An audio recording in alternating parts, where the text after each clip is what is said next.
Our next topic is limiting reagent.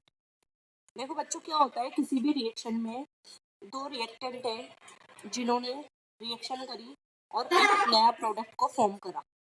अब क्या हो रहा है, देखो यहाँ पर देख सकते हो 2H2 plus O2 it gives 2H2। Suppose that 2 मोल हमारे पास यहाँ पर H2 है और 2 मोल हमारे पास इस रिएक्शन में ऑक्सीजन अवेलेबल है फॉर द रिएक्शन।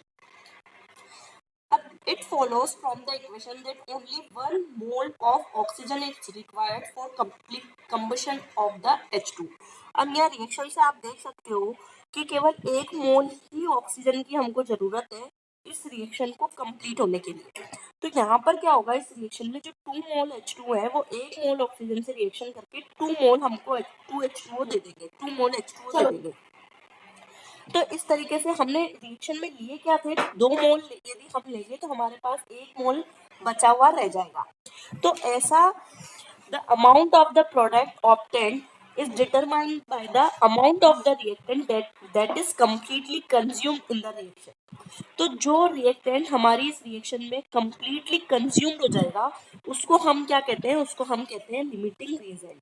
और जो हमारे पास एक्सेस में रहता है उसको हम क्या कहते हैं, एक्सेस रिएजेंट। ठीक है, अब तो हम यहाँ पर देखते हैं कि chemical reaction of one of the reactant is taken in excess one completion of reaction, some of the reactant taken in excess is left over। Suppose that 2 mole of H2 and 2 mole of O2 are available for the reaction. It follows from the equations that only 1 mole of O2 is required for completion of reaction.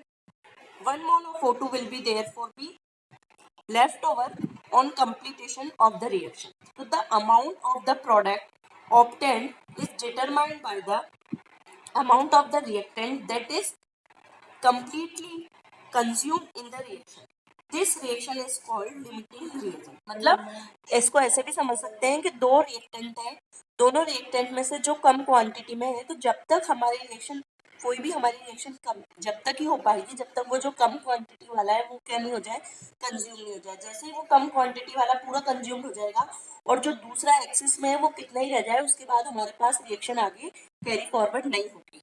ठीक है, तो जो कम quantity वाला होता है हमारे पास substance उसको हम क्या कहते हैं, उसको ही हम लिमिटिंग रिएजेंट कहते हैं, और जो ज्यादा होता है उसको एक्सेस रिएजेंट कहते हैं। तो the reactant which is not completely consumed is referred to as the excess reactant। H2 is limiting reagent, O2 of excess reagent।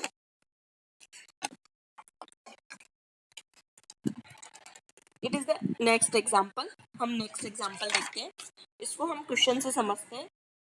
How much magnesium sulfide can be obtained from 2.00 gram of magnesium and 2.00 gram of sulfur by the reaction। तो देखो मेरे यहाँ लिखा हुआ है कि magnesium की reaction sulphur से हुई तो हमको क्या मिला, magnesium sulphide which is the limiting reagent. तो हमें इस रिएक्शन में से निकालना है कि हमारा लिमिटिंग रिएजेंट क्या है। Calculate the amount of one of the reactant which remains unreacted. और हमें ये भी निकालना है कि जो अनरिएक्टेंट है वो कितना अमाउंट बचा हुआ है।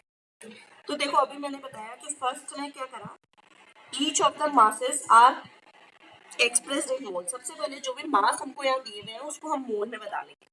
तो मोल में कन्वर्ट करने के लिए क्या हो गया, गिवन मास 2 दिया हुआ है अपॉन इट्स मॉलिक्यूलर मास या इट्स ग्राम एटॉमिक मास, वो कितना हो गया 24.3। तो यहाँ पर मेरे पास आ गया 0.0824 मोल्स ऑफ मैग्नीशियम। इसी तरह सल्फर का दिया हुआ है, सल्फर का 32.1 होता है, तो यहाँ पर मेरे पास कितने मोल हो गए सल्फर के, 0.0624 मोल। तो देखो यहाँ पर 1 मोल मैग्नीशियम का और 1 मोल सल्फर का, तो हमको मिल रहा है 1 मोल MgS मिल रहा है यहाँ पर। अब देखो from moles more mole of magnesium then sulphur. अब यहाँ पर तुम्हें दिख रहा है कि यहाँ पर 0.08 है और यहाँ पर 0.06 है, तो किसका ज्यादा हो गया, मैग्नीशियम के ज्यादा हो गए सल्फर से। तो जो magnesium is excess some of it will be remain unreactive when the reaction. तो सल्फर हमारे पास क्या हो गया, यहाँ पर लिमिटिंग रिएजेंट हो गया। मतलब जैसे ही हमारे 0.06 ग्राम कंज्यूम हो जाएंगे हमारे पास रिएक्शन आगे नहीं होगी। तो ये क्या है, 0.08 मोल जो है ये किसके हैं, मैग्नीशियम के हैं। तो ये क्या हो गया, मैग्नीशियम हमारा एक्सेस रिएजेंट हो गया, और 0.062 हमारे पास क्या हो गया, लिमिटिंग रिएजेंट हो गया। तो हमारी रिएक्शन कब तक होगी, जब तक ये कंज्यूम नहीं हो जाएंगे। जैसे ये पूरे कंज्यूम हो जाएंगे उसके बाद हमारे पास मैग्नीशियम कितना ही बचा रह जाए, आगे कोई रिएक्शन नहीं होगी।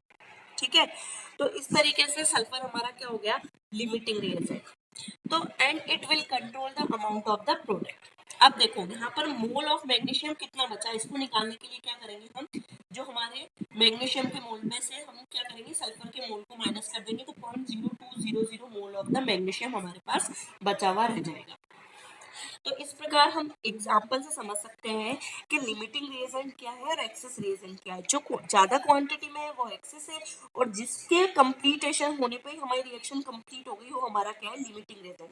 मतलब ये इसने हमारी रिएक्शन की लिमिट को फिक्स कर दिया कि इसके बाद अब हमारी रिएक्शन नहीं होगी। यही होते हैं हमारे क्या, लिमिटिंग रिएजेंट। और इसमें मैंने तुम्हें एक अगला होमवर्क दिया है, 50.0 kg of nitrogen and 10.0 kg of H2 are mixed to produce NS3. Calculate the NS3 form. Identify the limiting reagent in the production of NS3 in this situation. तो ये था हमारा लिमिटिंग रिएजेंट।